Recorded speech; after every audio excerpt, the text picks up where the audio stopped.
studio tomorrow on Good Day.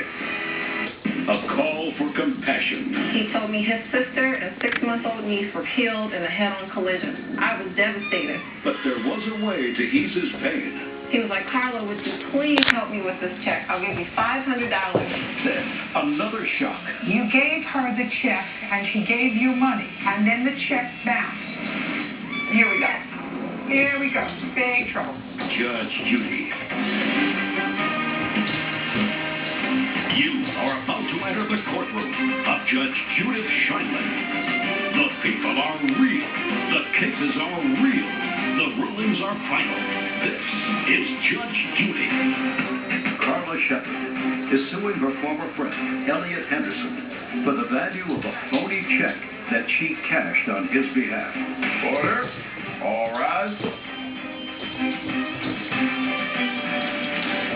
Yes, case number 170 on account of the matter of Shepard versus Henderson. Thank you. You're welcome. Parties have been sworn in. You may be seated. Mr. Henderson, did you give Miss Shepard a check to deposit for you? Yes, ma'am. Where did you get the check from? It was from FEMA, ma'am. I was in a tornado in St. Louis, and FEMA sent some relief to those who had problems in St. Louis, so that's when the checks actually came to my house.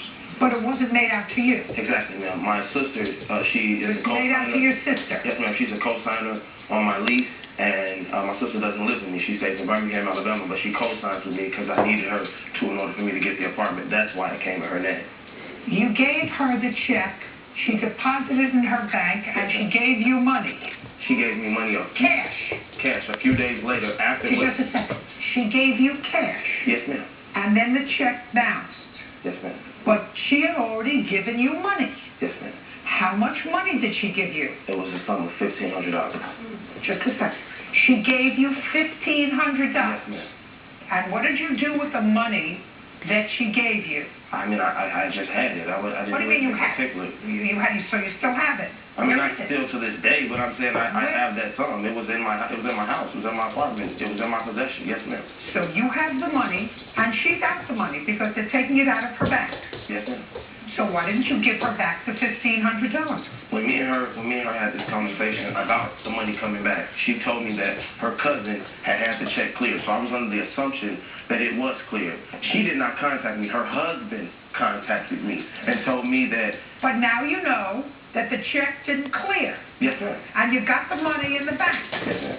So why didn't you give it back to her? Honestly, it was because of the things that she did after that check was given to me, which was she went around the town of St. Louis and told people that I